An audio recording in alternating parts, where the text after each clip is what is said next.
What's up, Power Platform peeps? I'm so glad you clicked on this video because today we're diving deep into the world of error logging in Power Apps. You know, that thing that nobody likes to talk about until bam, your app breaks, your users are frustrated, and you're left scratching your head. We've all been there, right? But fear no more.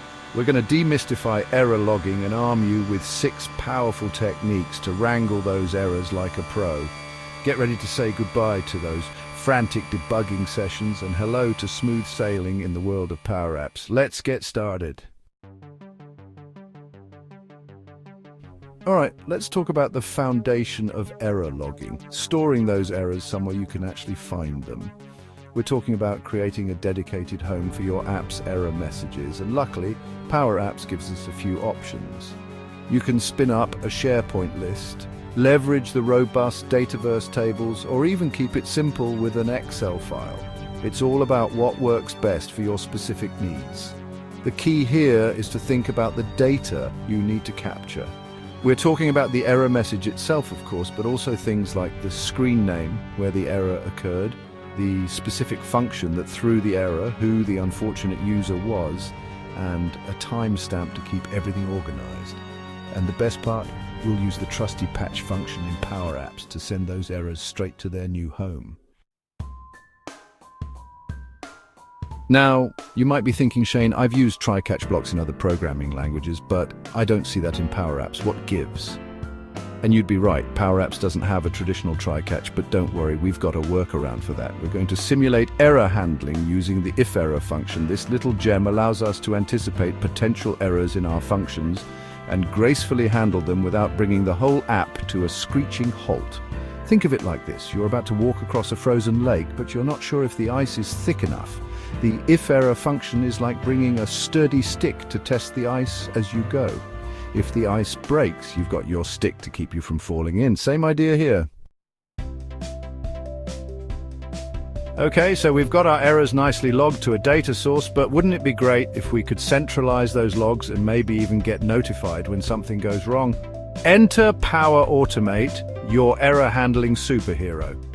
We're going to create a dedicated Power Automate flow that acts as the central command center for all things error related. When an error pops up in your app, we'll trigger this flow, sending it all the juicy details of the error.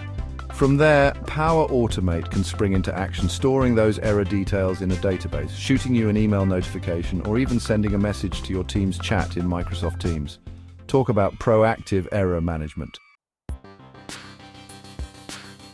Chapter 4. Real-time debugging with Power Apps. Monitor your X-ray vision. Now, sometimes you need to see what's happening in your app in real time, like having X-ray vision for your code. That's where the Power Apps Monitor tool comes in handy. Think of the monitor as your trusty sidekick during development. It logs everything, events, errors, data operations, giving you a behind-the-scenes look at your app's inner workings. It's important to remember, though, the monitor is primarily a debugging tool. While it's awesome for troubleshooting during development, it doesn't persist those logs forever. But hey, it's still an invaluable tool in our error-fighting arsenal.